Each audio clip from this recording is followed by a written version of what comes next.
Kita masuk ke pembahasan yang kedua, yaitu tersangka dan terdakwa dalam hukum acara pidana. Pembahasan selanjutnya yaitu tersangka.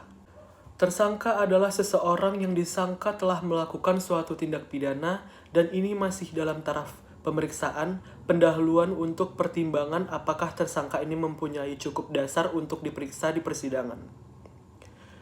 Menurut pasal 1 angka 14 Kitab Undang-Undang Hukum Acara Pidana, tersangka adalah seseorang yang berdasarkan bukti permulaan yang cukup diduga melakukan tindak pidana. Tersangka akan menjalani pemeriksaan permulaan. Dalam proses peradilan, kebenaran status tersangka harus dipastikan dengan jujur dan mengedepankan asas persamaan di hadapan hukum.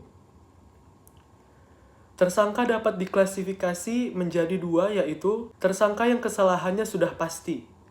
Pemeriksaan dilakukan untuk memperoleh pengakuan tersangka dan pembuktian kesalahan tersangka. Yang kedua yaitu tersangka yang kesalahannya belum pasti.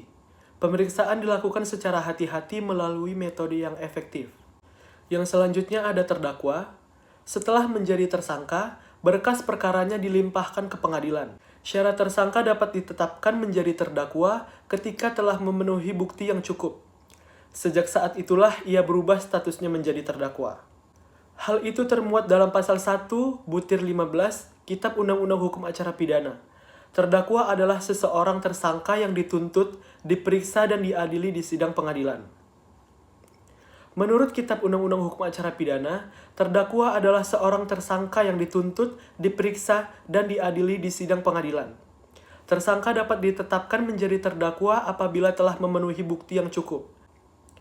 Berikut ini adalah beberapa hal yang berkaitan dengan terdakwa. Yang pertama, keterangan terdakwa adalah apa yang terdakwa nyatakan di sidang tentang perbuatan yang ia lakukan, ketahui, atau ia alami sendiri. Yang kedua, keterangan terdakwa yang diberikan di luar sidang dapat digunakan untuk membantu menemukan bukti di sidang. Yang ketiga, keterangan terdakwa saja tidak cukup untuk membuktikan bahwa terdakwa bersalah.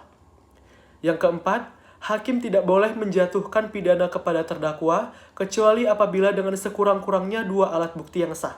Dan yang terakhir, dalam pemeriksaan pada tingkat penyidikan dan pengadilan, terdakwa berhak memberikan keterangan secara bebas kepada penyidik atau hakim. Walaupun tersangka dan terdakwa itu sejalan, namun mereka memiliki perbedaan. Perbedaannya adalah tersangka status yang diberikan kepada seseorang yang diduga melakukan tindak pidana berdasarkan bukti permulaan. Sedangkan terdakwa, status yang diberikan kepada tersangka yang telah dituntut, diperiksa, dan diadili di pengadilan. Status terdakwa diberikan kepada tersangka setelah berkas perkaranya dilimpahkan ke pengadilan dan memenuhi bukti yang cukup. Adapun hak-hak tersangka dan terdakwa dalam proses hukum. Yang pertama, hak tersangka dan terdakwa dalam proses penggeledahan. Sebelum digeledah, berhak ditunjukkan tanda pengenal penyidik yang akan melakukan penggeledahan. Berhak untuk tidak menandatangani berita acara penggeledahan. Hal itu akan dicatat dalam berita acara dengan menyebutkan alasannya. 2 hari setelah rumah dimasuki atau digeledah, harus dicabut berita acara dan turunannya diberikan.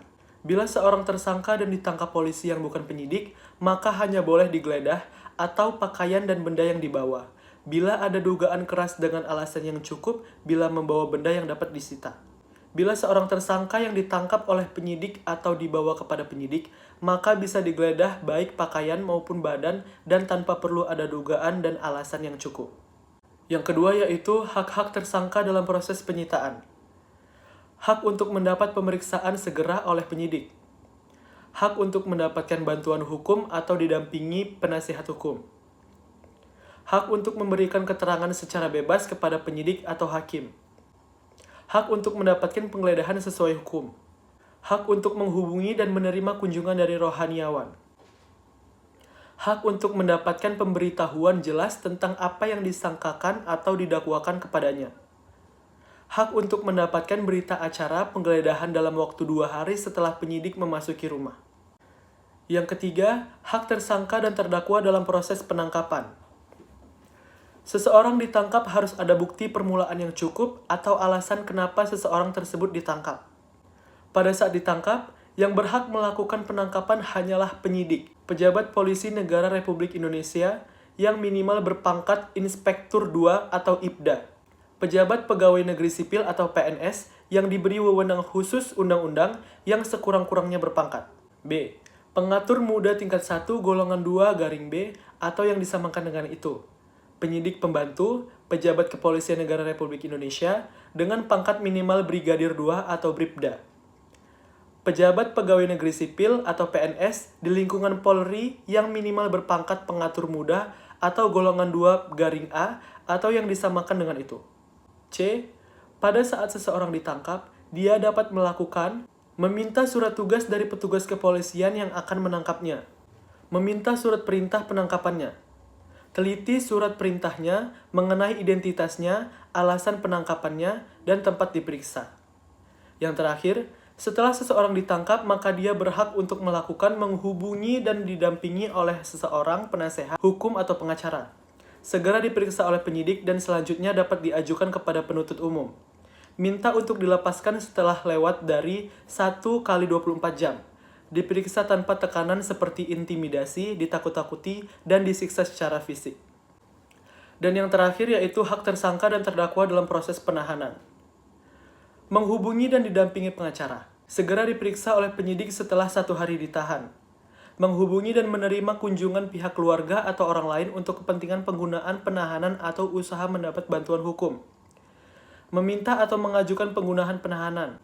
Menghubungi atau menerima kunjungan dokter pribadinya untuk kepentingan kesehatan. Menghubungi atau menerima kunjungan sanak sekeluarga. Mengirim surat atau menerima surat dari penasehat hukum dan sanak sekeluarga tanpa diperiksa oleh penyidik atau penuntut umum atau hakim atau pejabat rumah tahanan negara. Menghubungi dan menerima kunjungan rohaniawan. Dan yang terakhir, bebas dari tekanan seperti intimidasi, ditakut-takuti, dan disiksa secara fisik. Baik, sekian dari penjelasan tugas saya tentang penggeledahan, penyitaan, tersangka, dan terdakwa. Semoga bermanfaat. Terima kasih. Sampai jumpa di tugas saya selanjutnya. Assalamualaikum warahmatullahi wabarakatuh.